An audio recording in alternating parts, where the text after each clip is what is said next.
তারপরে তোমাকে আজ একটা নতুন রেসিপি দেখাবো আমি। আমি না তুমি দেখে বলি কোনোদিন তাহলে খাওনি। আমি তাহলে না দেখে বলি। বলো দিনে তুমি। আলু। আলু? মা হ্যাঁ আজকে কি বলো। রান্না করবা? আজকে আসসালামু আলাইকুম সবাইকে। এ দেখো শোনা, আজকে আনবো কলা দিয়ে আলু দিয়ে আর এই চ্যাং মাছ দি, হ্যাঁ বুঝেছো? চ্যাং মাছ দিয়ে কলা দিয়ে আলু দিয়ে ঝোল করবো, হ্যাঁ বুঝতে পারছো? আচ্ছা, তারপরে তোমাকে আজ একটা নতুন রেসিপি দেখাবো আমি। আমি না তুমি দেখে বলি কোনোদিন তাহলে খাওনি। আমি তাহলে না দেখে বলি। বলো দিনে তুমি। আলু। আলু? আলু তো কলা দিয়ে ঝোল করছি, হ্যাঁ তোমার হয়নি, তাই আমি বলছি অপেক্ষা করো। হ্যাঁ। এই যে আমি তো কলা তো রান্নার জন্য কুইটেছি, এবার কলার খোসা গুনা আমি দেখো আলু দিয়ে এবার একটা ভাপ দেবো, কড়াই পানি দিয়ে ভাপ দিয়ে সুন্দর করে ভাজি করবো। করবা? হ্যাঁ, খেয়েছো তুমি কোনোদিন? আজকে খেয়ে দেখবা ভাজিটা কত সুন্দর লাগে।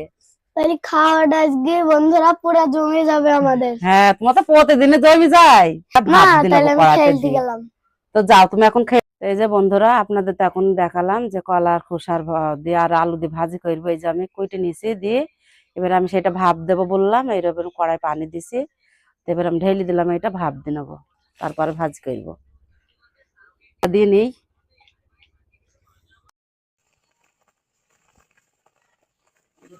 ভাপ দেওয়া হয়ে গেছে কলার খোসার আলু, এবার আমি ঢেলে নিলাম। তো কলার খোসাটা ভাপ দেওয়ার কারণ হয়েছে একটু কচু কচু লাগতে পারে, সেই জন্য ভাপটা দিলাম। তাছাড়া ভাপ না দিলেও হয়। ভাপটা সুন্দর করে ধুই নেব কলার খোসাটা। এই যে আমার ধোয়া হয়ে গেছে। এবার ভাজার জন্য আমি কড়াই তেল দিয়ে দেবো। পেঁয়াজ কুচি দিয়ে দিলাম, কাঁচামরিচ কাটা দিয়ে দিলাম, পরিমাণ মতো লবণ দিলাম। এবার আমি এইগুলা সুন্দর করে নেড়ে নেব। পরিমাণ মতো হলুদের গুঁড়ো দিলাম। এবার আমি এটা সুন্দর করে নেড়ে চেড়ে কলার খোসা গুলা দিয়ে দেবো। ভাপ দিয়ে রেখে দিলাম আমি। এবার আমি ঢেলে দেবো আলু আর কলার খোসা। খেতে চান আলু দিয়ে কলার খোসা দিয়ে বাসায় বানিয়ে খাইতে পারেন।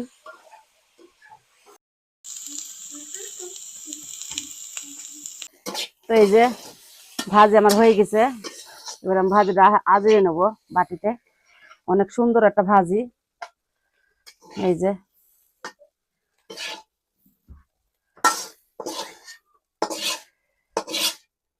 খুব সহজেই ভাজি হয়ে যায়, দেরিও হয় না।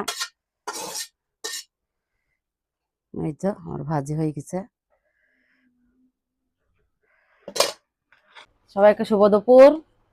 তো এই যে আপনাদের শুরুতে দেখিয়েছিলাম কলার খোসা দিয়ে আলু দিয়ে ভাজি, অনেক সুন্দর একটা ভাজি। তো আমরা অনেকদিন খেয়েছি, তো আমার সায়ের বাবা একদিনও খাইনি। তো আজকে এরু ভাজি করে দিলাম। বাবু বলছে মা আজকে ভাজি করো দিনে, আমি খেয়ে দেখবো কেমন লাগে।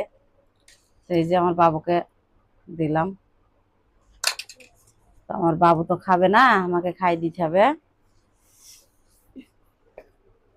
তো খাই দাও। আমার বাবুকে খাই দিই, বাবু খেয়ে বলুক কেমন লাগছে ভাজিটা। আমরা তো জানি কেমন লাগে, বাবু তো জানে না, স্বাদটা বোঝে না, আজকে খেয়ে বলুক। বিসমিল্লাহ।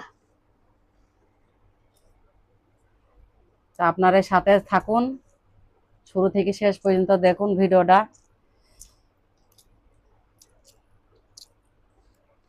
বন্ধুরা জীবনে প্রথম খেলাম কলার খোসা দিয়ে আলু ভাজি, ভালো লাগলো। মা অনেক খেয়েছে, তো আমি প্রথম আজকে খেয়ে দেখলাম, অনেক সুন্দর একটি খাবার। তো চাইলে আপনারাও এই ভিডিওটি দেখে তৈরি করে খেতে পারেন। তার সাথে আমি রান্না করেছি কলা দিয়ে আর চ্যাং মাছ দিয়ে আলু দিয়ে ঝোল করেছি। তো বাবুকে একটা মাছ দেবো আর কলা দেবো, বাবু খাবে। তুল দিই, আলু দেবো বাবু?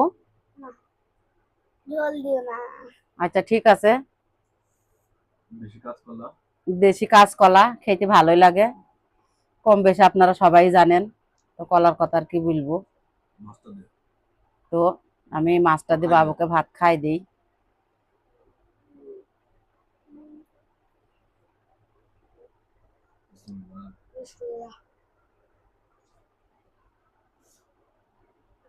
চ্যাং মাছ দিয়ে কেমন লাগলো মধু? চ্যাং মাছ দিয়ে কলার ঝোল ভালোই লাগলো। আমার আর আমার মার ইচ্ছাবে ফলো করবেন, সাপোর্ট দিবেন। আপনারা ফলো না করলে তো আমরা এগোতে পারবো না, এটাই আপনাদের কাছে আশা থাকলো। তো আমার বাবুর আর আমার ভিডিওটা দেখি সবাই সাপোর্ট করবেন, আমাদের পাশে থাকবেন, এগিয়ে আসবেন। তো সবাই ভালো থাকবেন, সুস্থ থাকবেন। আল্লাহ হাফিজ, টাটা, বাই বাই।